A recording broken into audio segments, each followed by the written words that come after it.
दोस्तों कहानी शुरू होती है और हम एक बूढ़े आदमी को देखते हैं जो कि किसी की कब्र खोद रहा होता है। लेकिन तभी वहां पर एक धमाका होता है जिससे वो बूढ़ा आदमी दूर जाकर गिरता है। फिर जब वो वापस खड़ा होता है तो वो पाता है कि उसके शरीर में अजीब सी पावर्स आ चुकी हैं। यहीं से सीन शिफ्ट होता है और हम देखते हैं झंडूलाल को, जो कि एक नंबर का बावलीगंड होता है। यहाँ पर हम ये भी देखते हैं कि झंडूलाल को एक अजीब सी बीमारी होती है जिसके चलते उसे कचरा खाना बहुत पसंद था। अब झंडूलाल एक स्टोर में कुछ खरीदने आया होता है, जिस दौरान उसे वहां पर उसके कुछ क्लासमेट्स मिल जाते हैं।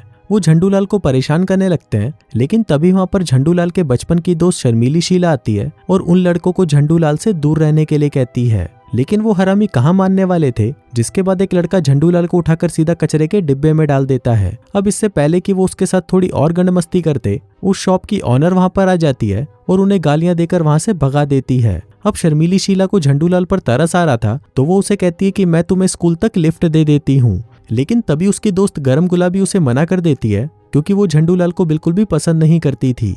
इसके बाद जब झंडूलाल अपने स्कूल पहुंचता है तो वो देखता है कि उसकी कचरे वाली वीडियो पूरे स्कूल में वायरल हो चुकी थी और यहाँ पर हर कोई उसका मजाक उड़ा रहा था। फिर जब झंडूलाल वहां से अपने घर आता है तो उसकी मॉम उससे पूछती है कि तुम्हारा आज का दिन कैसा गया। इस पर झंडूलाल कहता है कि आज मेरी मुलाकात शर्मीली शीला से हुई। अभी सुनकर उसकी मॉम कहती है कि तुम्हें शर्मीली शीला को डेट करना चाहिए, क्योंकि बचपन में तुम दोनों काफी अच्छे दोस्त हुआ करते थे।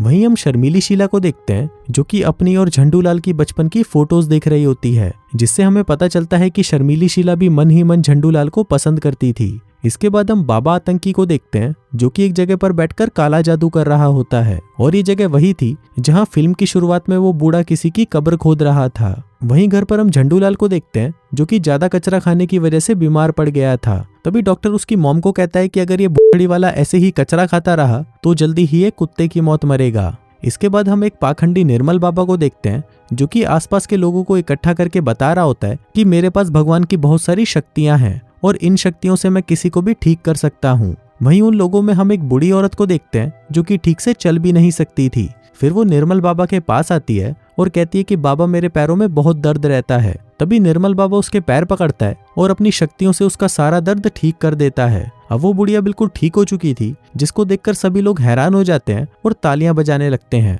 वहीं झंडूलाल की माँ भी ये सब देख रही थी, जिसके बाद वो निर्मल बाबा के पास आती है और उसे कहती है कि मेरा बेटा भी बीमार है, क्या तुम उसे ठीक कर सकते हो। वहीं हम बाबा आतंकी को देखते हैं जो कि काफी देर से निर्मल बाबा को नोटिस कर रहा था। फिर वो निर्मल बाबा के पास आता है और उसे कहता है कि तुम्हारे पास जो शक्तियां हैं वो तुम्हारे लिए काफी खतरनाक साबित हो सकती हैं, इसलिए ये सारी पावर्स तुम्हें वापस कर देनी चाहिए, क्योंकि ये पावर्स मेरे पूर्वजों की हैं। लेकिन निर्मल बाबा कहता है कि मैं इन पावर से बहुत सारे पैसे कमा रहा हूँ, इसलिए ये पावर्स तुम्हें कभी नहीं मिलेंगी। जिसके बाद वो उसे गालियां देकर वहां से झंडूलाल के घर आ जाता है। अब निर्मल बाबा झंडूलाल को ठीक करने के लिए जैसे ही उसे हाथ लगाता है, तभी झंडूलाल का दर्द महसूस करके निर्मल बाबा की फटकर 64 हो जाती है। फिर वो झंडूलाल की मॉम से पूछता है कि आपका टॉयलेट कहाँ पर है, मुझे जरा मूत कराना है। जिसके बाद वो टॉयलेट जाता है और वहां पर गांजा फूकने लगता है। फिर अच्छे से भंड होने के बाद वो वापस आता है और फिर जैसे ही वो झंडूलाल को ठीक करने के लिए उसे छूने लगता है, तभी उसे एक जोर का झटका लगता है और उसकी वहीं पर मौत हो जाती है। तभी हम देखते हैं कि निर्मल बाबा की मौत के बाद अचानक से झंडूलाल को अच्छा फील होने लगता है, क्योंकि अब निर्मल बाबा की सारी शक्तियां झंडूलाल के अंदर आ चुकी थीं। फिर अगले दिन हम देखते हैं कि झंडूलाल जब अपनी साइकिल को ठीक कर रहा होता है, तभी उसके हाथ पर एक कट लग जाता है। लेकिन फिर वो देखता है कि उसका जख्म अपने आप ही ठीक हो जाता है। अभी देखकर झंडूलाल समझ जाता है कि उसके अंदर जरूर कोई सुपर पावर्स आ चुकी हैं। इसके बाद हम झंडूलाल की मॉम को देखते हैं जो कि नाइट शिफ्ट के लिए ऑफिस जा रही होती है। उसे काफी थकान महसूस हो रही थी, लेकिन जब झंडूलाल उसके पास आकर उसे हग करता है तो उसकी सारी एनर्जी झंडूलाल की मॉम को भी फील होने लगती है और वो भी खुश हो जाती है।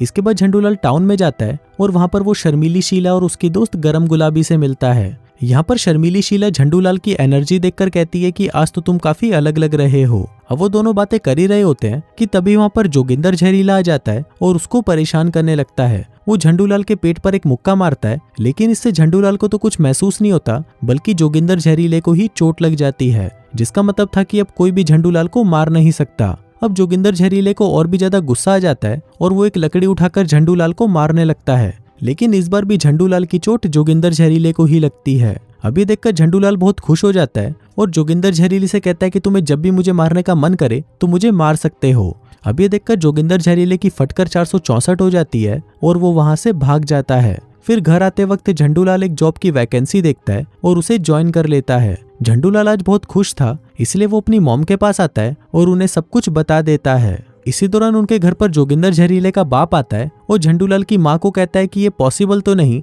लेकिन तुम्हारे चूतिए बेटे ने मेरे बेटे को कुत्ते की तरह पीटा। लेकिन इस पर झंडूलाल की माँ कहती है कि मेरा बेटा नहीं, बल्कि तुम्हारा बेटा मेरे बेटे को परेशान करता रहता है। जोगिंदर जहरीले का बाप कहता है कि ये तो मुझे पता है, लेकिन आज जो हुआ वो काफी अजीब था। इस पर झंडूलाल की माँ कहती है कि बोछड़ी के, जब तुझे पता था कि तेरा बेटा मेरे बेटे को परेशान करता है तो तूने उसे कुछ बोला क्यों नहीं। जिसके बाद वो उसे वहां से भगा देती है।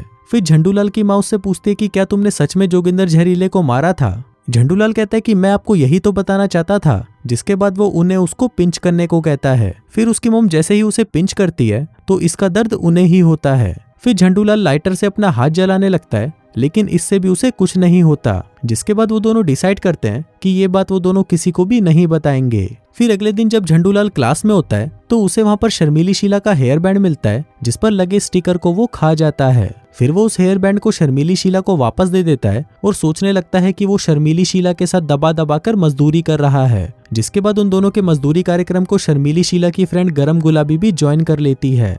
अब जो कार्यक्रम झंडूलाल के दिमाग में चल रहा था वो असलियत में शर्मीली शीला और गरम गुलाबी के साथ होने लगता है और काफी देर तक ये चलने के बाद वो दोनों अपनी कच्ची गीली कर देती हैं। वहीं झंडूलाल का नुन्नू भी खड़ा हो जाता है, इसलिए वो घबरा जाता है और वहां से भाग जाता है। फिर रात को सभी स्टूडेंट्स मिलकर पार्टी कर रहे होते हैं, जहाँ पर शर्मीली शीला का एक्स बॉयफ्रेंड बच्चा यादव आकर उसके साथ जबरदस्ती करने लगता है। लेकिन तभी वहां पर झंडूलाल आ जाता है और उसके बॉयफ्रेंड से कहता है कि सड़ी के छोड़ दे उसे। इस पर बच्चा यादव उसे कहता है कि चूतिए तू मेरा क्या उखाड़ लेगा। लेकिन तभी वहां पर उनका कोच आ जाता है और उन्हें रोक लेता है। फिर जाने से पहले कोच झंडूलाल से कहता है कि जो कुछ भी हो रहा है मैं उसके बारे में पता लगा कर रहूंगा, जिसके बाद तेरा पिछवाड़ा होगा और मेरा घोड़ा।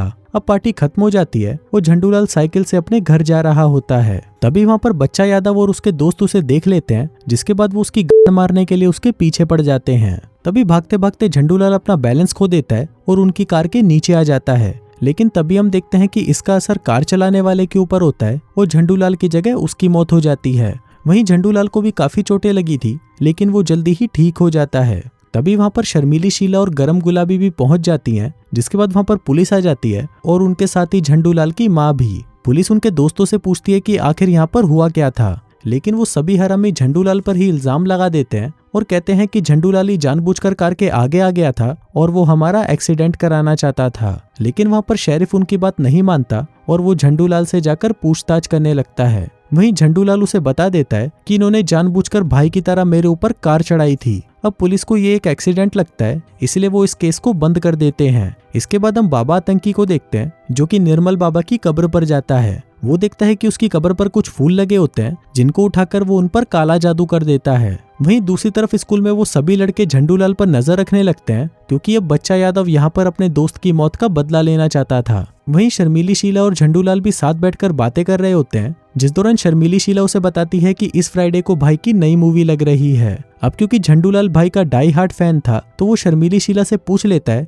कि क्या तुम मेरे साथ मूवी देखने चलोगी, जिस पर शर्मीली शीला भी उसे हाँ कर देती है। फिर एक दिन हम देखते हैं कि झंडूलाल जहाँ पर जॉब करता था वहाँ पर बाबा आतंकी उसे ढूंढता हुआ आता है और उसे कहता है कि तुम्हारे पास जो शक्तियां हैं वो मेरी हैं। लेकिन इस पर झंडूलाल उसे कहता है चल बड़ी के, और उसे वहां से भगा देता है। फिर शाम को जब झंडूलाल घर आता है तो वो देखता है कि उसकी मॉम के सर में दर्द हो रहा था, इसलिए वो दवाई लेने के लिए बाहर चला जाता है। लेकिन वहीं बाहर वो चारों हरामी उस पर नजर रख रहे होते हैं। उनको लगता है कि शायद झंडूलाल की माँ घर से बाहर गई है और वो घर पर अकेला है। तभी वो उनके ट्रेलर को अपनी कार से बांधकर खींचने लगते हैं, जिससे उनका ट्रेलर नीचे गिर जाता है, जिसके बाद वहां पर गैस लीक हो जाती है। अब झंडूलाल की माँ वहां से निकलने की कोशिश कर रही होती है, लेकिन तभी उससे एक टेबल लैंप नीचे गिर जाता है, जिससे वहां पर आग लग जाती है। अब झंडूलाल भागता हुआ अपनी माँ को बचाकर बाहर निकालने की कोशिश करता है, लेकिन तब तक उसकी माँ मर चुकी थी। तभी वहां पर पुलिस आती है और उनको लगता है कि झंडूलाल जल चुका है, इसलिए वो उसे हॉस्पिटल में भर्ती कर देते हैं। लेकिन फिर बाद में शेरिफ को पता चलता है कि झंडूलाल को तो कोई भी चोट नहीं आई होती। तभी वहां पर शेरिफ से मिलने बाबा आतंकी भी आ जाता है और उसे बताता है कि हमारे पूर्वजों की जादुई पावर सब झंडूलाल के अंदर आ चुकी है, जिसकी वजह से वो जल्दी से ठीक हो जाता है। लेकिन ये उसके लिए खतरनाक हो सकती हैं, इसलिए अब हमें इसका कुछ करना पड़ेगा। लेकिन शेरिफ उसकी बातों पर बिल्कुल भी ध्यान नहीं देता। फिर अगले सीन में हमें झंडूलाल की माँ का फ्यूनरल दिखाया जाता है, जहाँ पर झंडूलाल को सहारा देने के लिए शर्मीली शीला आती है। लेकिन तभी झंडूलाल को अचानक चुल सी मचती है और वो शर्मीली शीला को पकड़कर वहीं चूसने लगता है। फिर सभी के वहां से चले जाने के बाद झंडूलाल अपनी माँ की कब्र के पास जाता है। वहीं पर उसे एक पत्ता मिलता है जिसे वो खा लेता है, लेकिन उस पत्ते को खाते ही उसे उल्टी होने लग जाती है। वहीं गरम गुलाबी भी होती है जो छुपकर ये सभी चीजें देख रही थी। अब यहाँ पर झंडूलाल को भी समझ आ चुका था कि उसकी मॉम को बच्चा यादव और उसके हरामी दोस्तों ने ही मारा है, जिसके बाद वो छुपकर उनका पीछा करने लगता है। वहीं वो चारों दोस्त मजे करने के लिए तालाब के पास जाते हैं। तभी वहां पर झंडूलाल आ जाता है और उनमें से एक की शर्ट चुराकर उसे अपने गले में बांधने लगता है। वो उससे खुद को मारने की कोशिश करता है, लेकिन तभी हम देखते हैं कि जिस लड़की की वो शर्ट होती है उसका दम घुटने लगता है और पानी में डूबने से उसकी मौत हो जाती है। फिर उसके दोस्त उसे बाहर निकालकर बचाने की कोशिश करते हैं, लेकिन तब तक वो मर चुका था। तभी वहां से झंडूलाल बाहर आता है और उन्हें कहता है कि बकड़ी वालों, अब तुम 3 बचे हो। तभी झंडूलाल को ढूंढते हुए शेरिफ वहां पर पहुंच जाता है, जिसको देखकर झंडूलाल वहां से भाग जाता है। फिर रात को गरम गुलाबी शर्मीली शीला को फोन करती है और उसे कहती है कि झंडूलाल ही सबको मार रहा है। तभी वहां पर झंडूलाल आता है और शर्मीली शीला से कहता है कि तुम मेरे साथ चलो, जिसके बाद वो शर्मीली शीला को अपनी शक्तियों के बारे में बता देता है। अभी सुनकर शर्मीली शीला उसे कहती है कि तुम ऐसे ही किसी को मार नहीं सकते। अगर तुम्हारी मॉम आज जिंदा होती तो वो ऐसा नहीं चाहती, इसलिए हमें कोई ऐसा रास्ता ढूंढना होगा जिससे वो लोग अपना गुनाह खुद कबूल कर लें। फिर अगले दिन हम देखते हैं कि स्कूल में जब सबकी क्लास चल रही होती है, तभी वहां पर झंडूलाल आ जाता है और बच्चा यादव के दोस्तों का मजाक उड़ाने लगता है। अब ये देखकर उसका एक दोस्त झंडूलाल को मारने आता है, लेकिन तभी बच्चा यादव उसे रोक लेता है। ये देखकर झंडूलाल उसे और उकसाता है, जिससे गुस्सा होकर बच्चा यादव का दोस्त एसिड उठाकर उसे झंडूलाल के फेस पर डाल देता है, लेकिन इससे उसका ही चेहरा जल जाता है और उसकी वहीं पर मौत हो जाती है। अब ये देखकर गरम गुलाबी गुस्से में उसके गोटों पर लात मारती है, लेकिन उसको उसकी गुफा में ही दर्द होने लगता है। फिर उसी शाम गरम गुलाबी बच्चा यादव के पास जाती है और उसे कहती है कि मुझे भी अपने बॉयफ्रेंड की मौत का बदला लेना है, जिसके बाद वो उसे झंडूलाल की वीकनेस के बारे में बता देती है, जो कि वो पत्ते थे जिनको खाने से उसे उल्टियां होने लगी थी। अब ये दोनों जाकर उन पत्तों को कलेक्ट कर लेते हैं, जिसके बाद वो उनका लिक्विड बनाकर उन्हें गैस चैम्बर में भर देते हैं। फिर अगले दिन जब सभी ग्राउंड पर प्रैक्टिस कर रहे होते हैं, तभी वहां पर शेरिफ आता है और उनको झंडूलाल से वार्न करने लगता है। इसी दौरान वहां पर झंडूलाल भी आ जाता है, जिसके हाथ में एक ड्रिल मशीन होती है। वो बच्चा यादव से कहता है कि तुम जल्दी से कन्फेस कर लो कि तुमने क्या किया है, लेकिन जब बच्चा यादव इसके लिए नहीं मानता तो झंडूलाल अपने ही पैरों को ड्रिल करने लगता है, जिससे सारी चोट बच्चा यादव को लगती है। इसी दौरान वहां पर शर्मीली शीला भी आ जाती है और उसे रोकने लगती है। तभी मौके का फायदा उठाकर बच्चा यादव उस लिक्विड को झंडूलाल पर डालता है, जिससे झंडूलाल कमजोर पड़ जाता है। तभी वहां पर कोच शेरिफ की गन ले लेता है और उससे झंडूलाल को शूट कर देता है, लेकिन इससे एक ही टाइम पर कोच और बच्चा यादव दोनों मारे जाते हैं। अब ये देखकर शर्मीली शीला झंडूलाल से कहती है कि तुम्हें ऐसे इनसे बदला नहीं लेना चाहिए था, और मुझे तो वो पुराना वाला झंडूलाल ही पसंद था जिसकी सबसे फटती थी, क्योंकि अब जो तुम बन चुके हो वो मुझे बिल्कुल भी पसंद नहीं। तभी शेरिफ झंडूलाल से कहता है कि ये सब तुम्हारी उन पावर्स की वजह से हो रहा है और मैं तुम्हारी फिर से नॉर्मल होने में मदद कर सकता हूँ। अब क्योंकि झंडूलाल भी फिर से नॉर्मल होना चाहता था, इसलिए वो उसे हाँ कर देता है। फिर उसी रात हम देखते हैं कि वो सभी लोग बाबा आतंकी के पास जाते हैं, जो कि एक रिचुअल करने वाला था, जिससे झंडूलाल की सारी पावर्स चली जाती। अब रिचुअल के दौरान झंडूलाल को बहुत दर्द होने लगता है, क्योंकि उसके पास ये पावर्स कई टाइम से थीं, लेकिन शर्मीली शीला से उसका दर्द देखा नहीं जाता और वो झंडूलाल से कहती है कि तुम यहाँ से भाग जाओ। लेकिन इसी दौरान वहां पर एक पुलिस वाला ये देखकर झंडूलाल पर गोली मार देता है, पर वो गोली झंडूलाल के साथ साथ शर्मीली शीला को भी लग जाती है। अब झंडूलाल को तो कुछ नहीं होता, लेकिन शर्मीली शीला मर चुकी थी। अब ये देखकर झंडूलाल को बहुत गुस्सा आ जाता है, लेकिन तभी शेरिफ उसके सिर पर गोली मारकर उसे भी मार डालता है। फिर वो बाबा आतंकी से पूछता है कि क्या तुम्हें तुम्हारी शक्तियां वापस मिल गई हैं, जिस पर वो कहता है कि नहीं। फिर फिल्म के लास्ट सीन में हम देखते हैं कि जब ये लोग झंडूलाल और शर्मीली शीला की डेड बॉडी लेकर जा रहे होते हैं, तभी अचानक शर्मीली शीला वापस से जिंदा हो जाती है। फिर उसे पता चलता है कि जो शक्तियां झंडूलाल के पास थी, अब वो शक्तियां उसके अंदर आ चुकी थीं। और इसी के साथ ही ये कहानी यहीं खत्म हो जाती है।